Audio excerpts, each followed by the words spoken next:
Hey, before the video starts, guys, don't forget to drop a like down below, and also let me know the most important thing that has to be in 2K19. There's a lot of different things, but let me know what you think is the most important in the comment section below. Anyway, let's get right into the video. Yo, what's good, guys? Peter here. We are back with another video. Hope you guys are having a great day. Hope you guys are having a great 4th of July, man. But we've got to talk, man. We've got to talk about NBA 2K19. Alright, this game comes out in less than 2 months if you count the prelude, which actually is when the game starts, because that's when you make your player.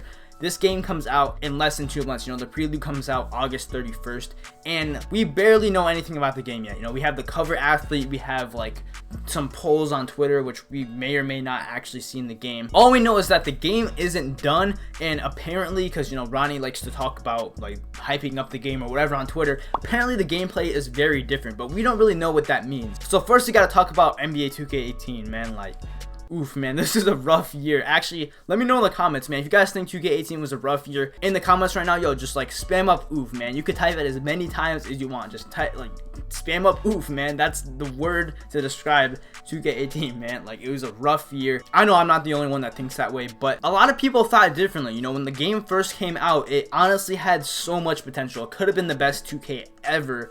Because, you know, they had the whole neighborhood thing that was totally new. You could just walk around, go to all these stores. They had the playground. They finally gave us, you know, the badge progress, stuff like that.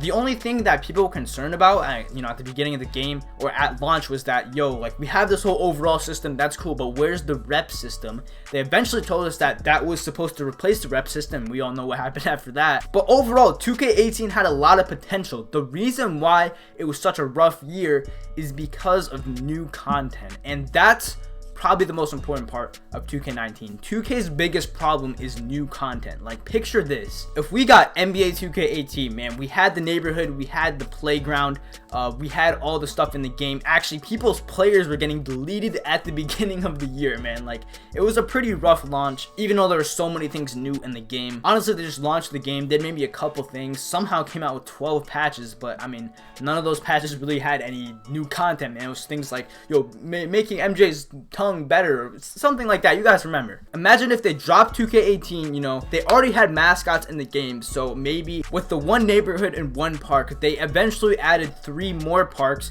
They added more park events, not just one new one, which was Ruffles. They added mascots in the game because they're already in the game. Like, if you play My Career, you can see the mascots in the background. They added the mascots, they patched the animation glitch, and they fixed the gameplay throughout the year, so it wasn't all about blow-bys and snatchbacks and stuff like that. If they would have done that, like, 2K18 honestly could have been the best 2K ever. That's what's going to make or break 2K19. You know, they could drop a good game, but if they don't update it, if they're not involved in the community, if they don't put new content into the game, it's gonna be another rough year. People aren't buying the fact that the reason why 2K isn't putting new content in the game is because they're working on the next 2K. You know, that used to work, but now it just doesn't work. Like, they have no excuse not to put new content into the game, especially after you have games like Fortnite come out. That's literally a free game that has new content like twice a week rather than once a year. Like, that's a huge difference. Back in the days, you know, like 2K16, it actually had a lot of problems towards the end of the year. Like, you had like a shirtless glitch, a mascot glitch, a tiger glitch, a skateboard glitch,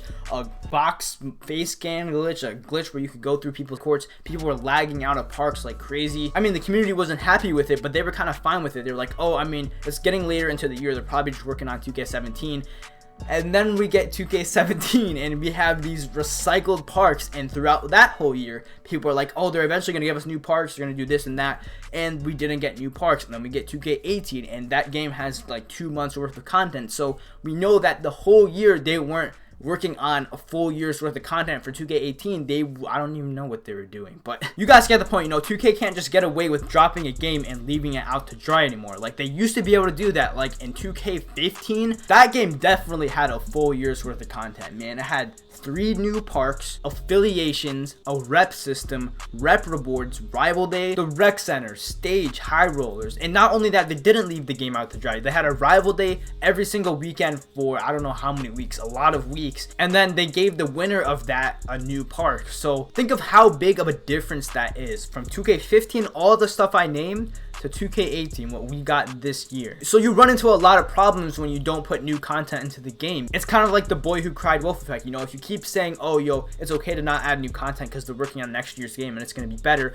and then next year's game is worse, then you see the problem there. People aren't necessarily falling for that anymore. And it's not unrealistic. Like, I named what they did in 2K15. They could very well do that in 2K19. You know, they did it before. They could give us 3 new parks. They could give us all these new rep rewards and a rep system and all of that. I'm gonna be honest, man. I think 2K19 is 2K's last chance to prove that they care, man. They care about the community, that they care about making a good game. You guys all know, man, I'm straight up to you guys, man. You guys are the family. You guys support me. So, I mean, that's really how I feel. I know that's how a lot of people feel as well. Right now, everybody's kind of under the impression that 2K is just this, like, money-hungry company that doesn't care about making a good game. It's honestly gotten to the point to where people want, like, NBA Live to do better because, I mean, at least they just want a good basketball game to play, man. Or they want 2K to lose money. I mean, that really seems weird, but, I mean, they figure since 2K is so money hungry, if what they're doing right now doesn't make them lose money, then they're gonna keep doing it. So if they do lose money, which they did, I guess that's good because then it forces them to make a good game. Companies have done it before, man. Like, I know Ubisoft, they used to be like this super money hungry company. People used to like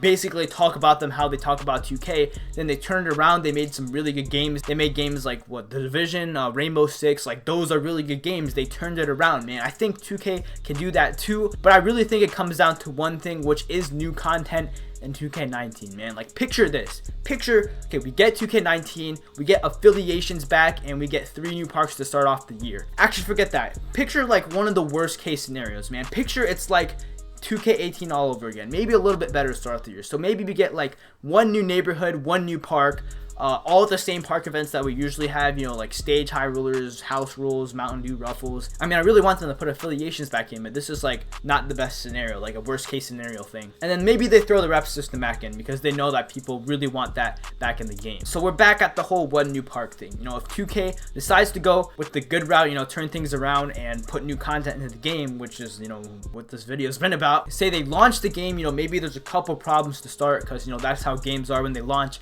They fix them right away, and with that rep system, you know, there is a couple new rep rewards, so that is what people kind of see over time, and everybody's kind of at their own pace to when they get, like, I don't know, mascots or whatever they want to put as a new rep reward. And then, I don't know, 3 months into the game, they decide to drop a couple new parks, man, because, you know, they dropped the 1 neighborhood, the 1 park. They're like, yo, we want to drop some new content, we want to compete, and they decide to drop 2 new parks, or even the Jordan Rec Center. So we have some fresh new content, and we have, you know, the whole rep reward thing. And then, I don't know, 2 or 3 more months later, they decide to come out with 2 new park events, and then they're like these whole tournament things, whatever they want to come up with it, bring back Park After Dark and make it work. I really don't care. And because you're involved in the community, there's no animation glitch, there's none of these way too overpowered blow-bys or snatchbacks. If anything like that occurs, you nerf it. And at the same time, the game is kept fresh because you keep adding all these new things into the game. And not just the parks and the park events. Maybe every couple weeks or week, you add new clothes into the store, you add new challenges that people can do. And then, I don't know, like 3 more months later, towards the end of the NBA season, you drop, you know, a final, I don't know, another park event, or 2 more new parks, or more clothes, or even have a park tournament, something new. And that all started from a game that was pretty much just like 2K18. So you see how much of a better improvement that is. You have new content with like 3 more months left in the year. You have the neighborhood, you have the 1 park that the game came with. You have none of these game breaking glitches. You have none of these way too overpowered moves that reduce the skill gap a lot. Also, you don't have any archetypes that are super broken because if anything like that comes up, they know to nerf it. You now have like 2 or 3 new parks, you have 2 or 3 new park events, and you have all of these clothes that you can buy, you can grind for, you have all of these challenges, you have all of the new rep rewards that came with the game.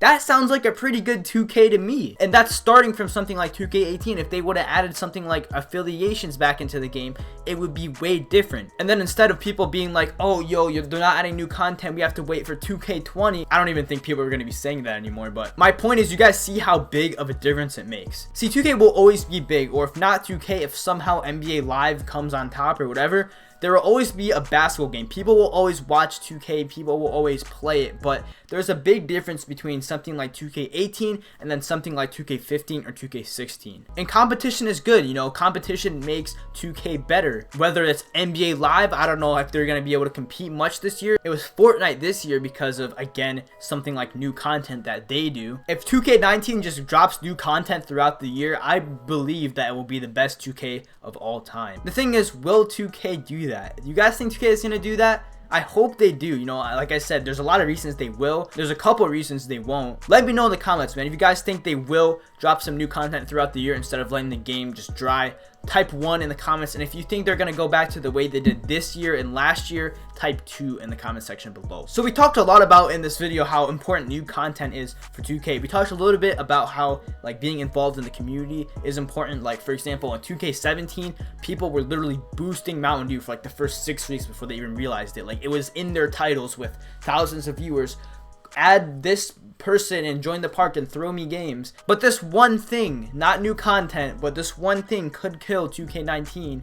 That is probably the biggest problem in 2K18 right now, and that's delaying. In case you guys don't know, people can literally delay whole servers of park slash stage slash whatever. So it has made stage and high rollers unplayable. It's made Mountain Dew unplayable. I don't really know about Ruffles. I don't even think there's any more Ruffles tournaments. And sometimes it even makes just the regular park, playground, whatever you want to call it, unplayable. It is literally possible to lag every single person in a MyPark out of a game all at once, and this is a huge problem. It's actually been a pretty big problem for months now, and it's getting bigger and bigger. Stage actually hasn't been playable for months and months, but because like I said, 2K isn't adding anything new to the game, or they're not involved with the community, they haven't done anything about it. And it took Agent to make a video literally proving that it's possible. Like he tried to make a lag switch. He was talking about how exactly hackers make this possible. It took him to do that this late in the year, after, like I said, this has been going on for a long time, for 2K devs to actually acknowledge it. Like before, they were just saying that it's not possible. They didn't even think it was true. I mean, it couldn't have been more obvious, but they're just now starting to, you know, pass it on, and I guess try to figure out how this is not going to be in 2K19. Maybe they take it out of 2K18. Hopefully they do, but I mean, the real concern is 2K19, because if this is a problem in 2K19, honestly, it's a GG, man. Like that's literally the definition of unplayable. And if anything else like this pops up in 2K19 and it's just like how it was this year, the same thing will happen, guys. I know a lot of people say, oh, they have to make a game every year, so once they release the game, they're automatically moving on to the next game. But 2K has a huge development team or dev team or whatever you want to call it. So I feel like, yeah, they should start working on the next game, but they should work on the current game, because how are they going to learn what they need to change and what they need to put in the next game unless they know what's going on with their current game and are making changes to that game as well? Anyway, that's going to be it for this video. Hopefully you guys enjoy. Can't wait for 2K19. You know, we're going to try to make it the best year ever. But until then, man, we're still dropping bangers on 2K18, man. So if you haven't already, make sure you drop a like down below, man. Let's try to hit 500 likes on this video. And if you are new to the channel, make sure you guys subscribe and turn on notifications to join the family and for more great quality content. I'll talk to you guys in the next one. Peace.